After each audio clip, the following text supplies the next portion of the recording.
ಶ್ರೀ ರಾಘವೇಂದ್ರ ಸ್ವಾಮಿಗಳ ಜೀವನ ಮತ್ತು ಅದ್ಭುತಗಳ ಸಂಪೂರ್ಣ ಪಾಠ್ಯ. ನಮಸ್ಕಾರ, ಸ್ವಾಗತ. ನಾಳೆಯ ಕತೆ ಚಾನೆಲ್ಗೆ. ಇಲ್ಲಿ ನಾವು ಆಧ್ಯಾತ್ಮಿಕತೆ, ಇತಿಹಾಸ ಮತ್ತು ಅದರಾಚೆಗಿನ ಸ್ಫೂರ್ತಿದಾಯಕ ಕಥೆಗಳನ್ನು ತಲುಪಿಸುತ್ತೇವೆ. ಇಂದು ನಾವು ಶ್ರೀ ರಾಘವೇಂದ್ರ ಸ್ವಾಮಿಗಳು ಎಂಬ ಮಹಾನ್ ಸಂತರು ಮತ್ತು ಅವರ ಅದ್ಭುತಗಳ ಬಗ್ಗೆ ತಿಳಿಯೋಣ. ಪ್ರಾರಂಭಿಕ ಜೀವನ ಮತ್ತು ಧಾರ್ಮಿಕ ಪ್ರೇರಣ. ಶ್ರೀ ರಾಘವೇಂದ್ರ ಸ್ವಾಮಿಗಳು ಪರಲ್ಲಿ ತಮಿಳುನಾಡಿನ ಭುವನಗಿರಿ ಎಂಬ ಊರಿನಲ್ಲಿ ವೆಂಕಟನಾಥ ಎಂಬ ಹೆಸರಿನಲ್ಲಿ ಜನಿಸಿದರು.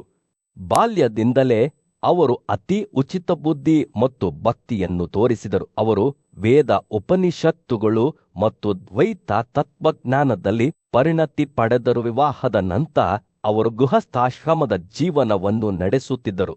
ಆದರೆ ಕೆಲವೇ ವರ್ಷಗಳಲ್ಲಿ ಧಾರ್ಮಿಕ ಸೇವೆಯನ್ನೇ ತಮ್ಮ ಧ್ಯೇಯವನ್ನಾಗಿ ಮಾಡಿಕೊಂಡರು. ಅವರು ಸನ್ಯಾಸ ಸ್ವೀಕರಿಸಿ ರಾಘವೇಂದ್ರ ತೀರ್ಥರು ಎಂಬ ಹೆಸರು ಪಡೆದರು.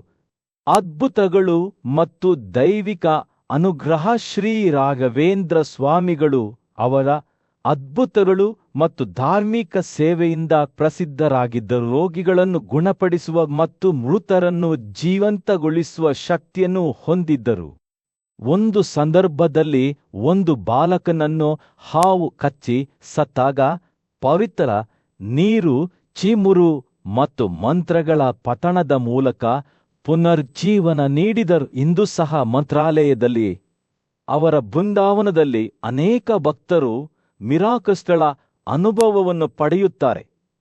ಉಪದೇಶಗಳು ಮತ್ತು ಆದರ್ಶಗಳು. ಶ್ರೀ ರಾಘವೇಂದ್ರ ಸ್ವಾಮಿಗಳ ಉಪದೇಶಗಳು ಭಕ್ತಿ, ವಿನಯ ಮತ್ತು ಗುರು ಭಕ್ತಿಯನ್ನು ಮೌಲ್ಯವನ್ನಾಗಿ ಪ್ರತಿಪಾದಿಸುತ್ತವೆ. ಅವರು ದ್ವೈತ ತತ್ವಜ್ಞಾನದ ಕುರಿತಂತೆ ಅರ್ಥಪೂರ್ಣ ಟೀಕೆಗಳನ್ನು ಬರೆದಿದ್ದಾರೆ ಮತ್ತು ಅನೇಕ ಭಕ್ತಿಗೀತೆಗಳನ್ನು ರಚಿಸಿದ್ದಾವೆ.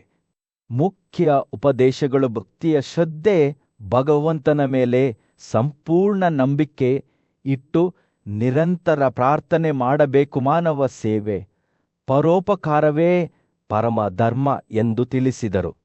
ನಿತ್ಯ ಧ್ಯಾನ ಮತ್ತು ಪಠಣ, ದೇವರ ಸ್ಮರಣೆ ಮತ್ತು ಗುರು ಭಕ್ತಿ ಜೀವನದ ಭಾಗವಾಗಿರಬೇಕು. ಶ್ರೀ ರಾಘವೇಂದ್ರ ಸ್ವಾಮಿಗಳ ಶಾಶ್ವತ ಪ್ರಭಾವ. ಶ್ರೀ ರಾಘವೇಂದ್ರ ಸ್ವಾಮಿಗಳ ದೈವಿಕ ಪ್ರಭಾವ ಇಂದು ಸಹ ಸಾವಿರಾರು ಭಕ್ತರಿಗೆ ಸ್ಫೂರ್ತಿಯಾಗಿದೆ. ಅವರ ಜೀವನವು ಭಕ್ತಿ, ಶ್ರದ್ಧೆ ಮತ್ತು ಸೇವೆಯಿಂದ ಆಧ್ಯಾತ್ಮಿಕ ಪ್ರಜ್ಞೆ ದೊರೆಯಬಹುದು ಎಂದು ನಮಗೆ ಕಲಿಸುತ್ತದೆ. ಈ ವಿಡಿಯೋ ನಿಮಗೆ ಇಷ್ಟವಾಯಿತಾದರೆ ಲೈಕ್, ಶೇರ್ ಮತ್ತು ಸಬ್ಸ್ಕ್ರೈಬ್ ಮಾಡಿ. ನಿಮಗೆ ಶ್ರೀ ರಾಘವೇಂದ್ರ ಸ್ವಾಮಿಗಳ ಬಗ್ಗೆ ಅನಿಸಿಕೆಗಳು ಅಥವಾ ಪ್ರಾರ್ಥನೆಗಳಿದ್ದರೆ ಕಾಮೆಂಟ್ ಮಾಡಿ. ಹರೇ ಶ್ರೀನಿವಾಸ.